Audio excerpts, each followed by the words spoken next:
캔디 제비 등대였죠. 우리 스리랑카 선교 홍보같이 또 돼버렸어요. 그런데 사실은 내년 2016년도 겨울에 또 다시 가게 됩니다. 오늘도 어떤 청년이 와서 내년도 스리랑카 선교 기간이 언제입니까? 하고 물어보더라고요. 기간이 다 정해졌습니다. 이미 2월 6일부터 2월 13일까지 가게 되는데요. 오늘 또 이렇게 헌금송 하는 것을 이렇게 보니까 마치 지금 스리랑카 선교를 가야 될 것 같은 그런 생각이 드네요. 언제나 우리 청년들이 늘 중보하며 기도하는 그런 선교지, 참 마음에 품고 있는 그것들을 통해서 하나님께서 참 귀한 역사를 이루어 가시는 줄로 믿고요. 여러분들도 기억하시고, 나의 선교지는 어디더라? 여러분 다 아시죠? 늘 중보하고 기도하면 좋겠어요. 사실 지금 저희가 카자흐스탄 선교를 준비하고 있습니다. 7월 9일부터 이제 16일까지 카자흐스탄 아탁 교회를 섬기기 위해서 벌써 몇 주 전부터 모여서 기도하고 말씀 나누고 지금 이제 릴레이 금식 기도도 하고 있어요. 매일 같이 릴레이 금식 기도하고 여호수아서 말씀 같이 나누고 묵상하고 지금 그런 영적인 준비들을 해나가고 있습니다. 특별히 요즘에요, 이슬람도요, 라마단 기간이라 그래가지고 그들도 이제 특별 기도회를 하고 있어요. 우리로 말하면 이제 사순절과 같은 그런 기간입니다. 어떤 청년이 그런 얘기를 하더라고요. 목사님, 우리가 카자흐스탄 간다니까 걔네들이 겁이 나가지고 지금 특별 기도, 라마단 기도하는 거 아닌가요? 하고 이렇게 우스갯소리로 하는 것을 들었어요. 여러분, 선교의 자리는 늘 영적인 싸움이 있어요. 그렇죠? 특별히 그렇게 이제 이슬람 지역, 무슬림들을 대할 때에는 더욱더 많은 기도와 또 말씀의 준비가 필요할 거라고 생각이 되고요. 여러분들이 또 뒤에서 후원하고 중보하고 기도해 줘야 되리라고 생각이 됩니다. 여러분, 카자흐스탄 선교팀을 위해서 기도 많이 해주시기 바랍니다. 오늘 홍보 영상에서도 봤지만 저희가 해마다 늘 똑같잖아요. 그렇죠? 7월 마지막 한 주간 동안은 저희가 국내 선교와 수련회를 가게 됩니다. 이번에도 그렇게 가게 되는데요. 이제 오늘 등대 모임이 끝나면 등대 직위들하고 모여서 교회를 배정할 거예요. 어느 교회를 섬기고 어떤 사역을 해야 될지 이제 교회를 배정하게 되는데요. 여러분, 한 가지 부탁하고 권면할 것이 있습니다. 저희가 벌써 7월 마지막 주간에 국내 선교 가고 수련회 가는 이 일정을요, 제가 와서 벌써 7년째 해 나가고 있습니다. 늘 동일했어요, 일정이. 그래서 이제 저희 청년들은 대부분 7월 마지막 한 주간은 직장인들은 휴가를 내서 선교와 수련회를 참석하고, 학생들은 뭐 그냥 참석할 수 있잖아요. 특별한 아르바이트 같은 거 없으면. 그래서 이제 그 한 주간을 온전히 선교하고 또 같이 교제 나누는 데 썼습니다. 이번에는 좀 더 많은 신경을 썼어요. 그래서 그 수련회 장소도 보면 속초에 세동선교회 수양관이라고요. 저희가 이미 답사도 다 갔다 왔고요. 이미 계약도 다 끝났습니다. 그래서 여러분들에게 힐링할 수 있는 그런 시간과 장소를 제공하고자 합니다. 근데 이제 많은 사람들이 두 가지 옵션이라고 생각해요. 국내 선교와 수련회를. 그래서 뭐 일주일을 어떻게 다 써. 어디를 갈까? 고민하는 척 하다가 이제 수련회를 선택하는 경우들이 많은데, 여러분 그러지 마십시오. 제가 여러분에게 간곡하게 부탁드립니다. 1년에 한 번 여러분들이 늘 마음속에 품고 있었던 그 선교지를 섬길 수 있는 기회잖아요. 만약에 두 가지를 놓고 우선순위를 매긴다고 한다면 여러분 국내 선교를 선택하십시오. 이번 여름에, 특별히 이번 여름 선교는요, 주일날 예배 드리면서 파송식하고 바로 출발하려고 그래요. 그래서 월요일, 화요일, 수요일 3일 동안 우리가 그 대상 교회들을 섬기려고 하는데 벌써 준비하고 있어요. 그래서 여러분 국내 선교를 참여하십시오. 그리고 이어서 수련회에도 참여하십시오. 그러려면 직장인들은 어떻게 해야 돼요? 그 한 주간 휴가 내시는 겁니다. 휴가 내세요. 1년에 5일도 휴가를 안 주는 직장이다. 그러면 저기 노동부에 신고하십시오. 뭐 제가 어떻게 할 수는 없고. 그래서 여러분, 우리가 9교회를 섬기게 돼요, 이번에. 그런데 그 교회들마다 얼마나 큰 기다림과 기대가 있는지 몰라요. 추수할 것은 많고 일꾼은 필요한데 사람이 없어서 하나님의 일을 감당하지 못하면 안 되잖아요. 여러분, 1년에 한 번 땀 흘려 섬길 수 있는 그런 좋은 기회입니다. 혼자가 아니라 함께. 그래서 여러분들 국내 선교회에 꼭 참석하시기를 바랍니다. 매년 반복되는 선교를 진행하면서 늘 마음속에 품고 기도하는 것이 있어요. 그건 뭐냐면, 지금 앞서도 말씀드렸지만 많이 참여하는 것도 중요해요. 또 각각의 교회가 원하는 사역을 하는 것도 중요합니다. 그런데 가장 중요한 게 뭔지 아십니까? 하나님이 함께 하시는 거 아닌가가 제일 중요한 거예요. 왜냐하면요, 우리가 멀리 해외도 가요. 국내도요, 이제는 뿔뿔이 흩어져요. 흩어져서 사역을 합니다. 그러다 보면 예기치 못할 사고들이 일어나요. 사건들이 일어나요. 또 사람들이 만나고 모여서 일을 하다 보면 관계에 어려움도 생겨요. 그러다 보면 시험에 들 일도 생겨요.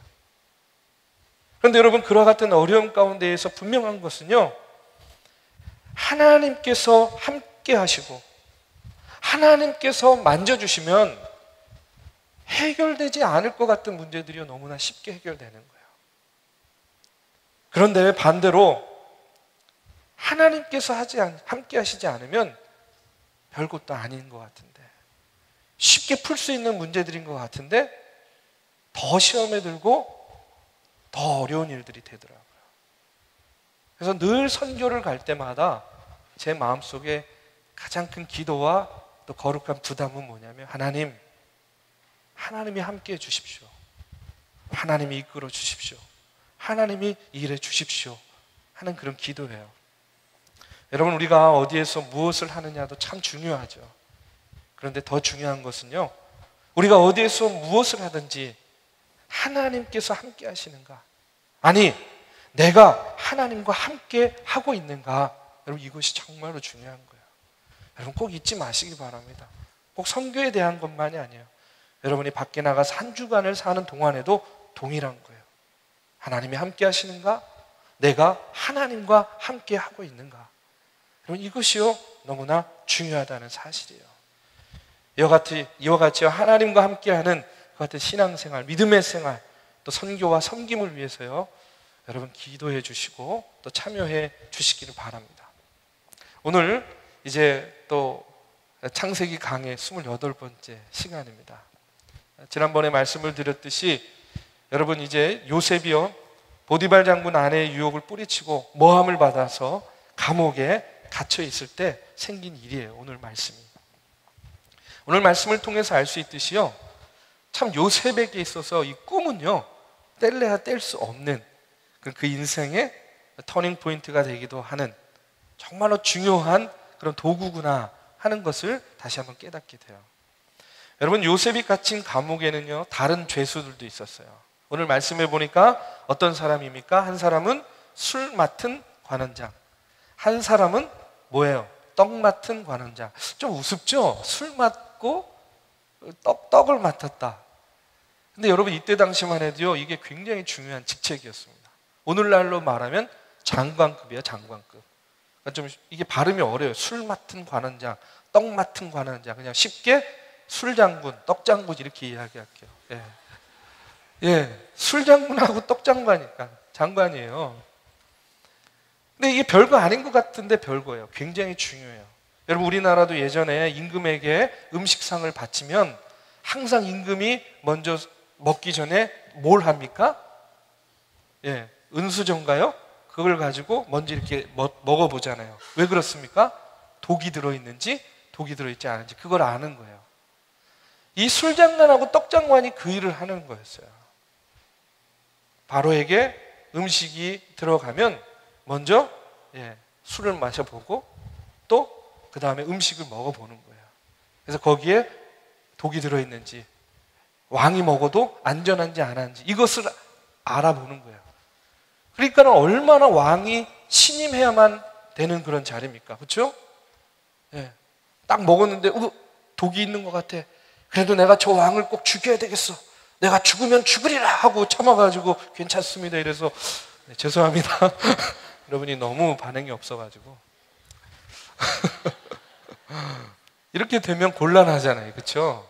그래서 예전에는 이와 같은 직책이 있는 사람들을 매수하기도 하고 그랬어요. 중요한 자리입니다. 임금이 굉장히 신임하는 그런 자리였어요. 그런데 이들이 잘못을 저질러서 감옥에 갇히게 돼요. 그곳에서 꿈을 꾸고 그 해몽을 요셉에게 물어봅니다. 요셉은 하나님께서 주신 지혜와 영감으로 두 사람의 꿈을 해몽해 주죠. 그런데 그 해몽대로, 그 꿈의 해석대로 어떻게 돼요? 술장관은 어떻게 됩니까? 복직이 돼요.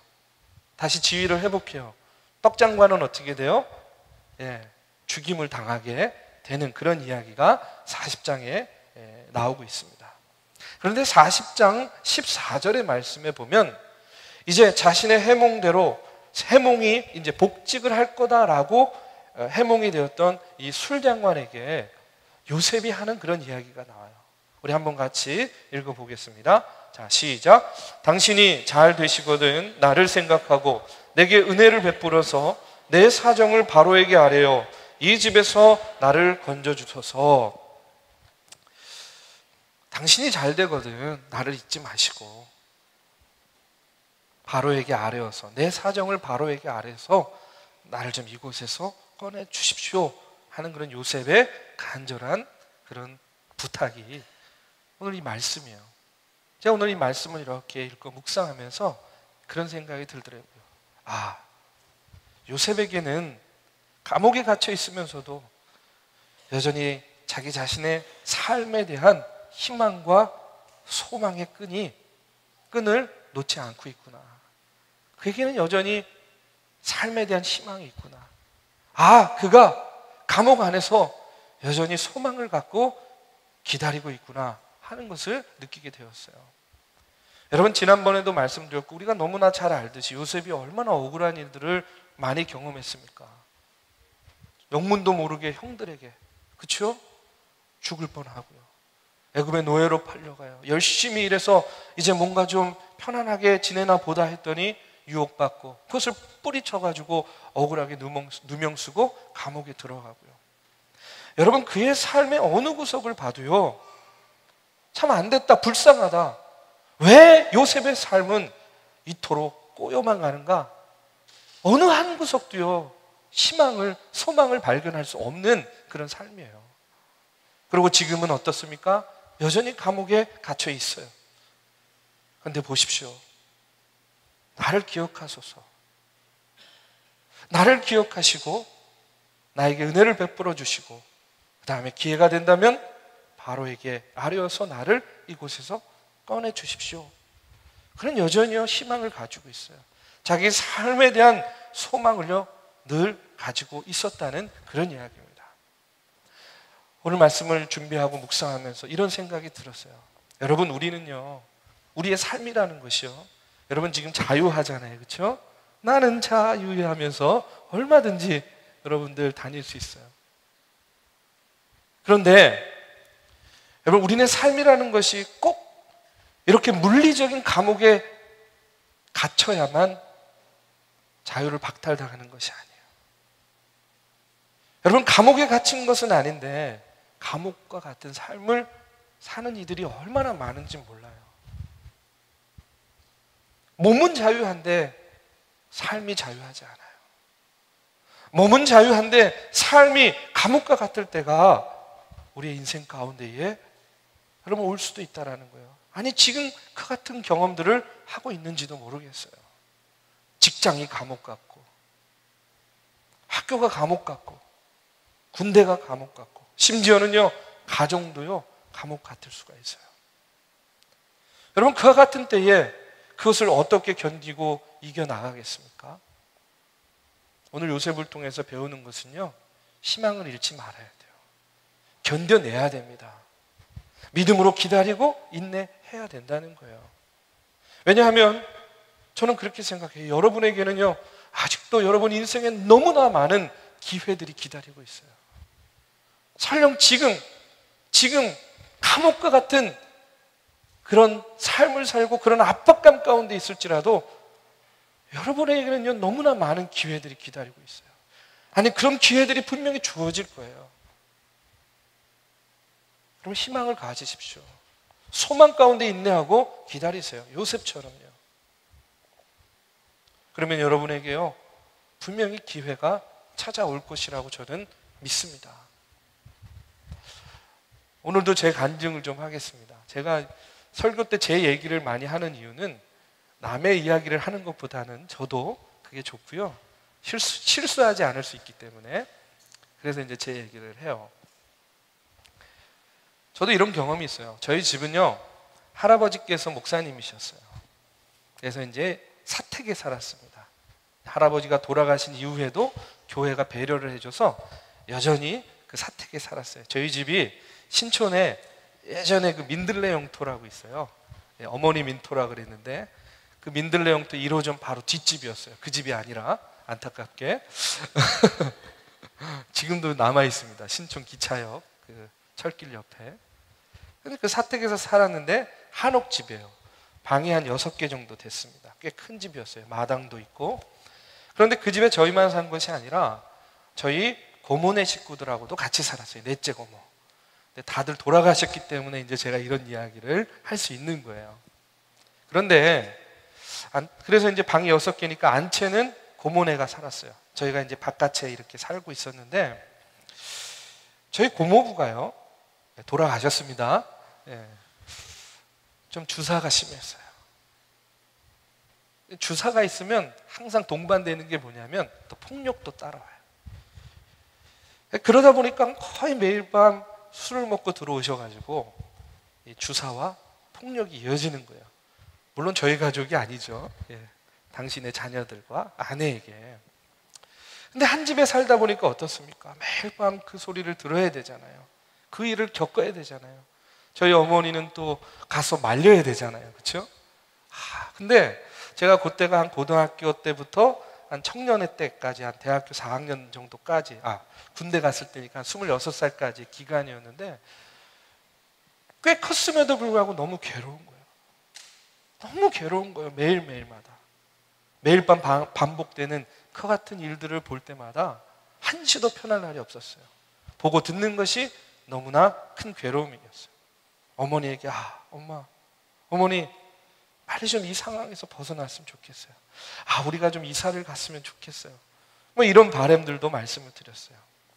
저는요, 감옥은 가보지 않았지만 감옥 아닌 그런 감옥과 같은 그런 생활의 연속이었어요. 그때마다 어머니께서 하시는 말씀이요, 형노야, 하나님께서 우리를 단련시키고 연단시키시는 거야. 조금만 참아. 그러면 하나님께서 정말로 좋은 길로 인도해 주실 거야. 이렇게 얘기하시는 거예요. 그 같은 믿음을 가지고 매일매일을 기다렸어요. 그런데 그랬던 어느 날 제가 이제 방위시죠. 제가 방위였습니다. 출퇴근하는. 근데 2박 3일 훈련을 받고 집을 딱 돌아왔어요. 근데 집이 텅 비어 있는 거예요. 집이 텅 비어 있다는 것은 세간도 다 빠져 있어요. 그러니까 빈 집이 되어 있는 거예요. 깜짝 놀랐어요. 보니까 이제 그때 당시에 저희 큰 고모부님께서 사업을 하시다가 부도가 나는데 그 집이 큰 고모부 이름으로 되어 있었어요. 그러다 보니까 이제 경매에 넘어가고 또 차압이 들어오고 이래가지고 갑작스럽게 두 집이 다 이사를 가버린 거예요. 근데 저는 이제 방이니까 보람찬 이러면서 이제 하루 일을 막 이러고 이제 집에 딱 들어왔는데 빈 집이에요. 근데 어디로 이사 갔는지도 모르는 거예요. 왜냐하면 그때는 핸드폰도 없을 때였어요. 여러분, 웃자고 하는 얘기가 아니라 저에게 너무나 슬픈 과거의 이야기입니다. 어디로 이사를 갔는지도 모르는 거예요. 연락할 길도 없는 거예요. 그래서 어떻게 했냐면 제가 이제 여기 감신에 우리 친구들, 학교 다니는 친구들, 기숙사에 있는 친구들 그 방에 가서 소위 말해서 빈대라 그러죠. 기숙사 빈대. 거기서 자고 아침에 군대 출근하고 또 밤에 돌아오고. 그래서 기숙사에서 일주일을 지냈어요. 주일이 됐습니다. 근데 제가 그렇게 지낸 이유는 주일날 부모님을 교회에서 만날 거라는 걸 알았기 때문에 그래요. 그래서 이제 교회를 나갔어요. 그랬더니 어머니께서 오셨어요. 자초지종을 들었더니 정말로 급박하게 이사를 가야 되는 그런 상황이었던 거예요. 어디로 가셨어요? 물어봤더니 안산으로 갔어요. 안산. 그때 막 안산이 개발되고 있을 텐데, 그래가지고 이제 어머니를 따라서 그 이사한 집을 갔어요. 가봤더니 역 근처에 조그마한 다세대 주택에 방 2개짜리 조그마한 방 2개짜리 전세를 얻으신 거예요. 그날 밤 누웠는데 어머니께서 저한테 얘기하는 거예요. 형노야, 미안하다. 너무나 경황이 없고 그래서 이렇게 이런 집밖에 얻을 수가 없었다. 그런데 제가요, 그 어머니의 얘기를 들으면서 그런 얘기했어요. 아니에요, 어머니. 전 너무나 감사해요. 저는요, 그 집에서 나올 수 있었다는 것만으로도 전 너무나 감사해요. 저는 하나도 슬프지 않아요. 원망스럽지 않아요. 그런 마음을 가지고요, 그 안산에서 또 이렇게 왔다 갔다 하면서 출퇴근하는 그 방위의 사명을 끝까지 잘 감당했습니다. 그리고서 이제 목회의 길을 들어서고 또 여러 가지 부침을 통해서 여기까지 왔어요. 정동에 왔는데 어떤 장로님께서 저한테 부임했을 때 그런 얘기를 하시더라고요. 목사님, 집은 어떠세요? 사택은?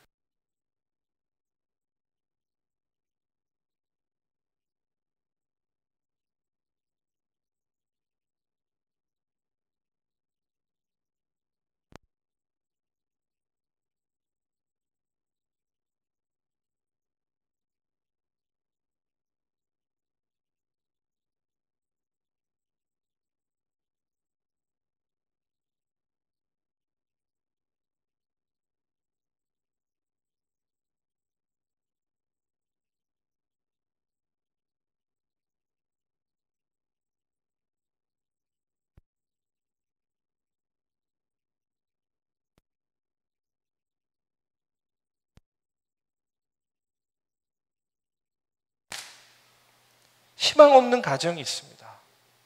희망 없는 교회가 있습니다. 희망 없는 국가가 있습니다. 여러분, 그것은 뭡니까? 만약에 그렇다고 한다면 아무리 크고 넓고 화려해도 여러분, 그것은요, 감옥과 다를 바 없어요. 갇힌 것과 다를 바가 없어요. 그러나 반대로 갇혀 있어도 자유할 수가 있어요.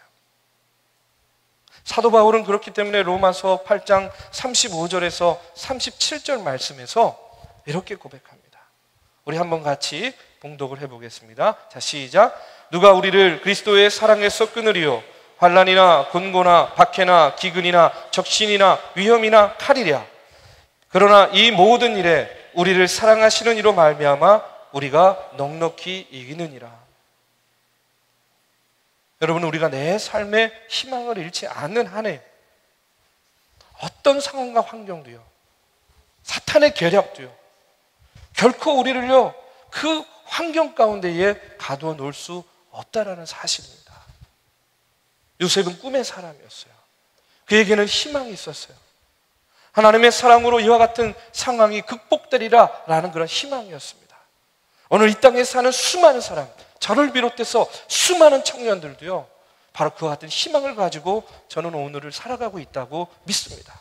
사람들이 보기에는, 남들이 보기에는 불쌍하고 안 된 것 같고 막힌 것 같고 좌절하고 절망의 순간인 것 같지만, 그러나 그 마음 가운데 여전히 희망을 잃지 않는다고 한다면요, 여러분, 갇힌 것 같지만 갇힌 것이 아닙니다.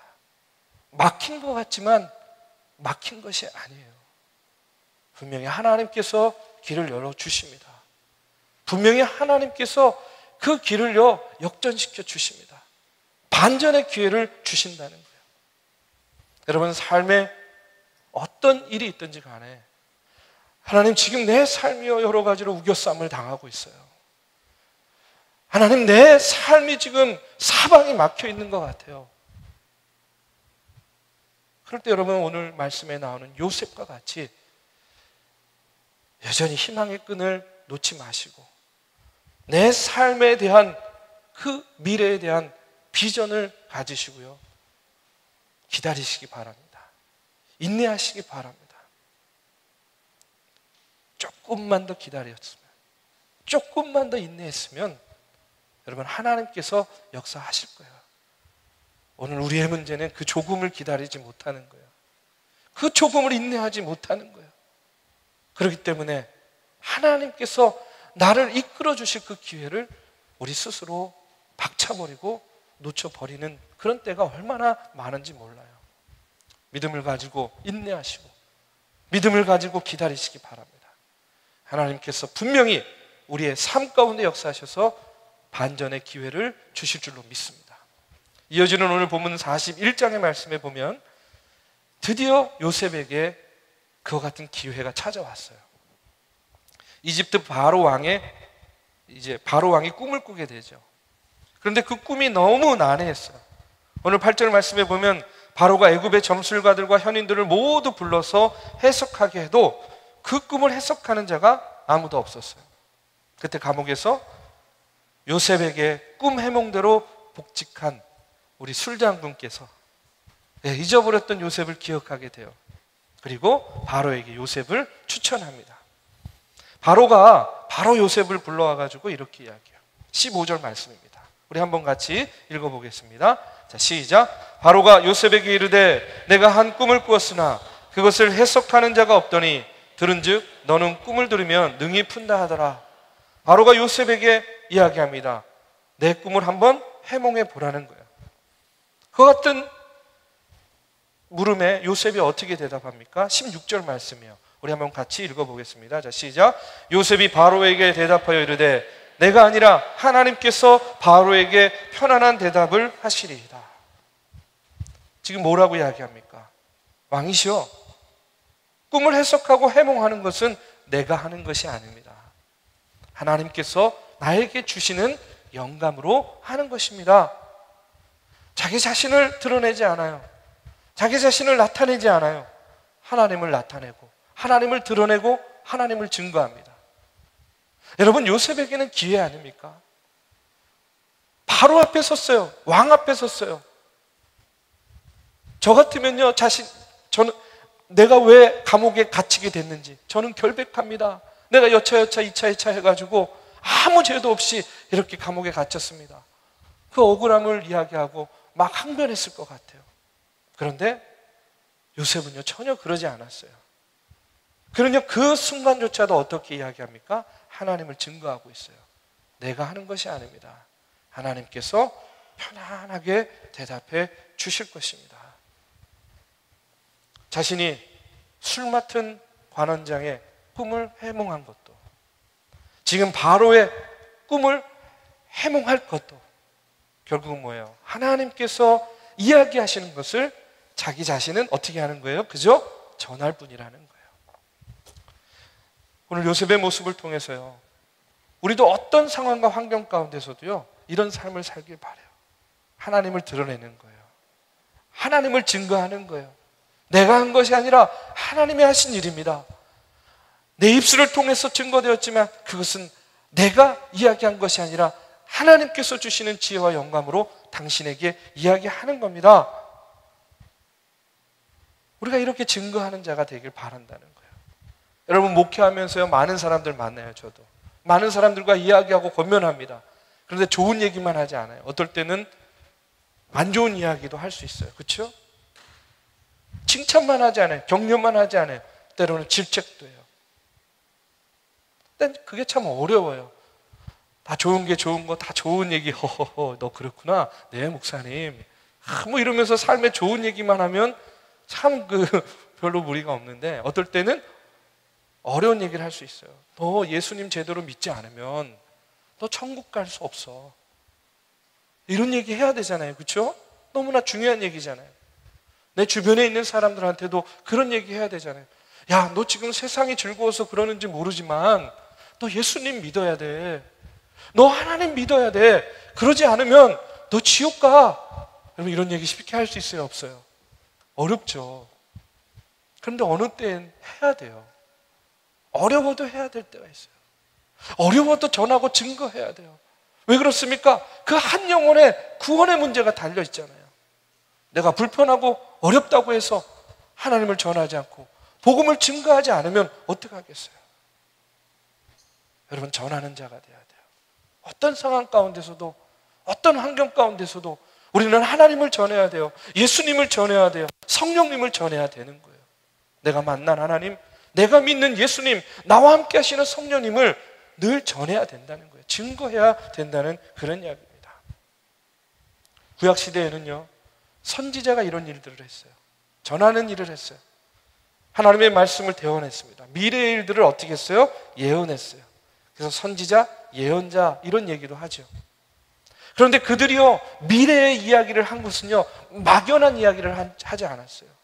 그냥 내 생각에 예측해 보니까 이럴 것 같아 라는 그런 이야기를 하는 것이 아니에요. 하나님께로부터 그들이 듣고 그들이 받은 그런 미래에 되어질 일들을 그들이 예언한 거예요. 그렇기 때문에 예언자들은요, 예언하기에 앞서서 어떻게 했는지 아십니까? 늘 기도했어요. 늘 하나님의 뜻을 구하면서 기도했던 거예요.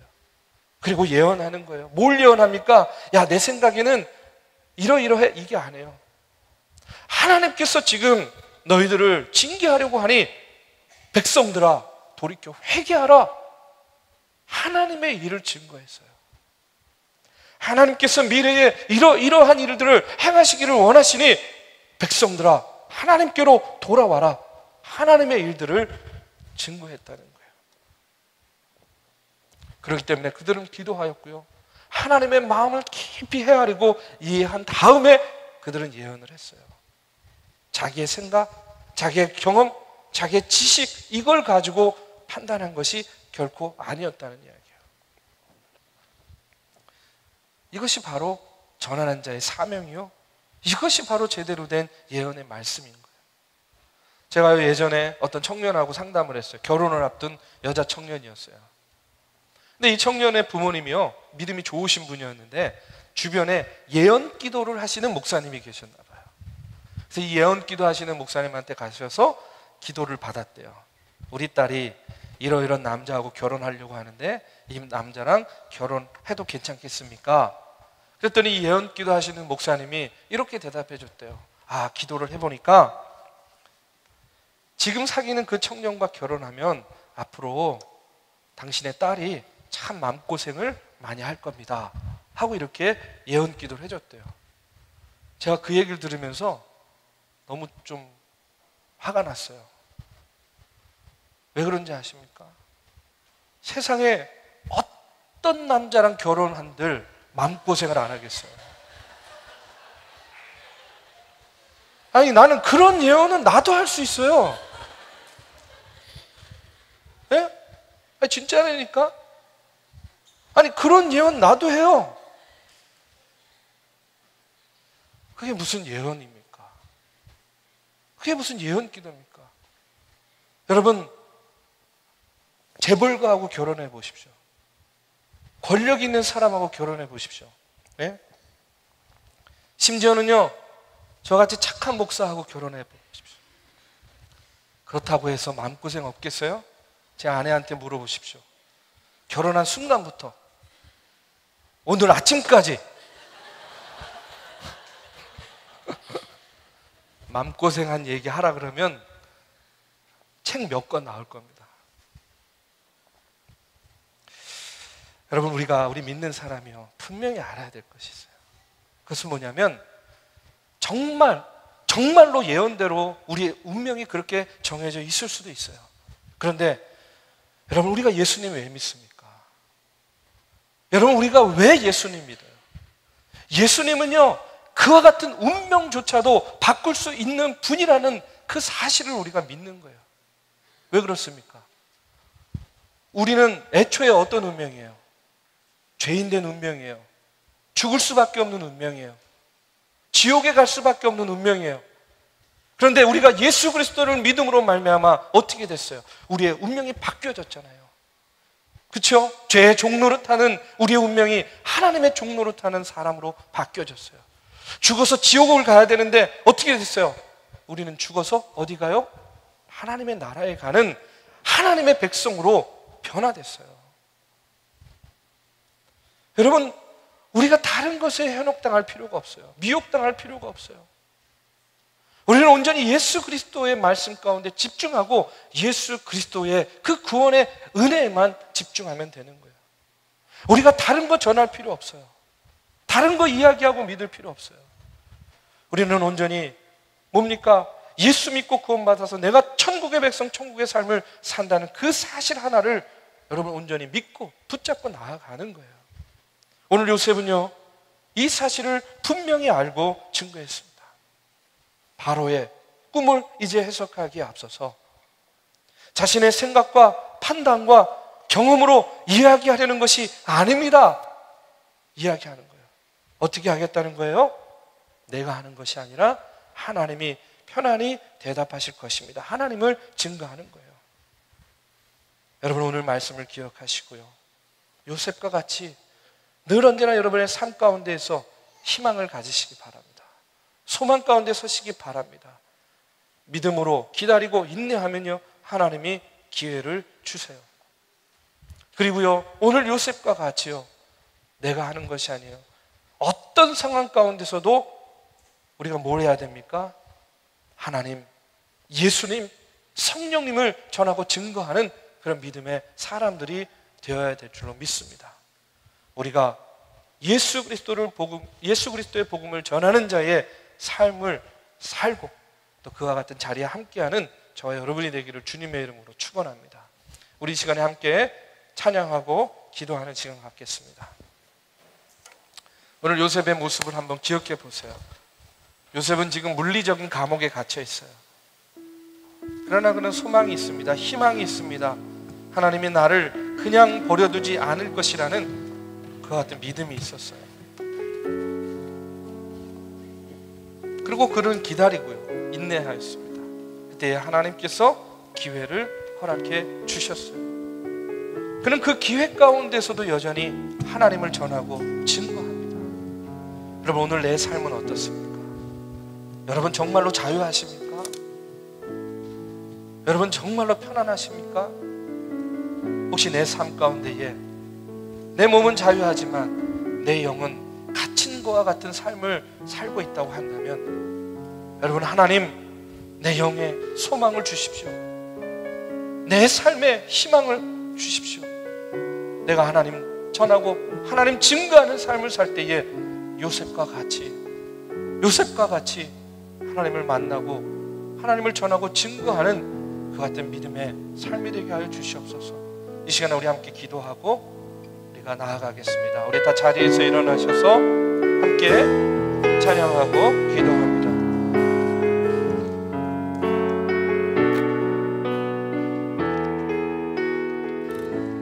아무도 예배하지 않는 그곳에서 주를 예배하리라.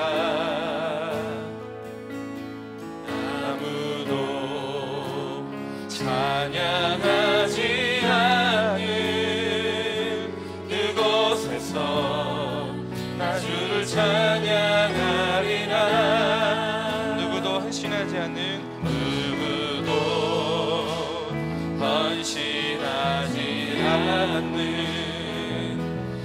그곳에서 주께 헌신하리라. 누구도 증거하지 않는 그곳에서 나 주를 증거하리라.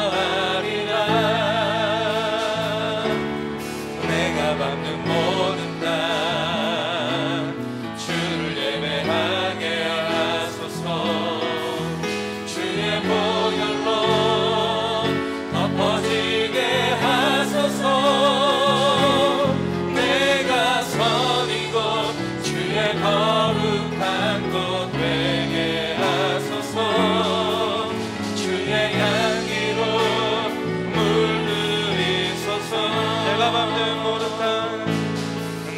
밟는 모든 땅 주를 예배하게 하소서. 주의 보혈로 덮어지게 하소서. 내가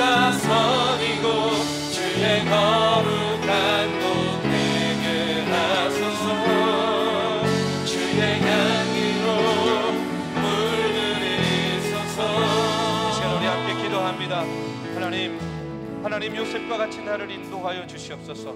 붙잡아 주시옵소서. 함께하여 주시옵소서.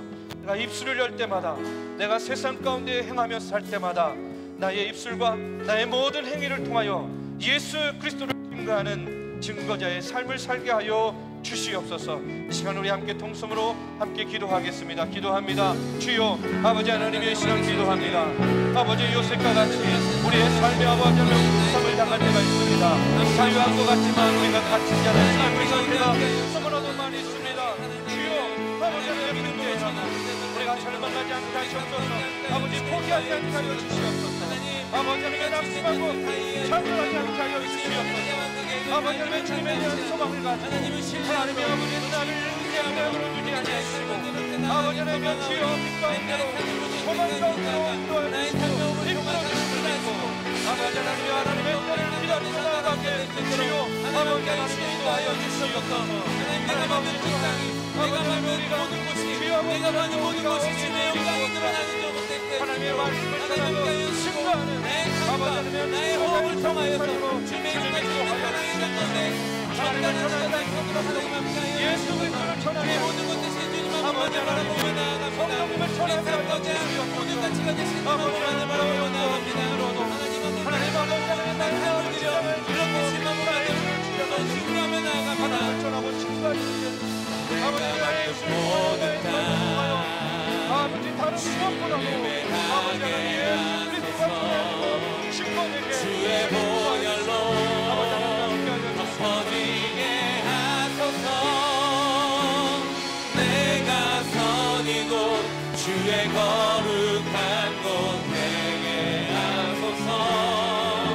주의 향기로 물들이소서. 내가 받는 모든 땅 주를 예배하게 하소서. 주의 보혈로 덮어지게 하소서. 내가 선 이곳 주의 거룩한 곳 되게 하소서. 주의 보혈로 물들이소서.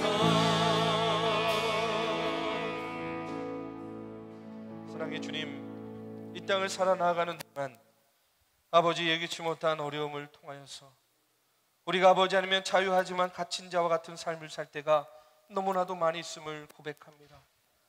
우리의 영혼이 자유롭지 못하고 우리의 정신이 자유롭지 못하고 우리의 생각이 자유롭지 못하고 우리의 결정이 자유롭지 못할 때가 너무나도 많이 있습니다.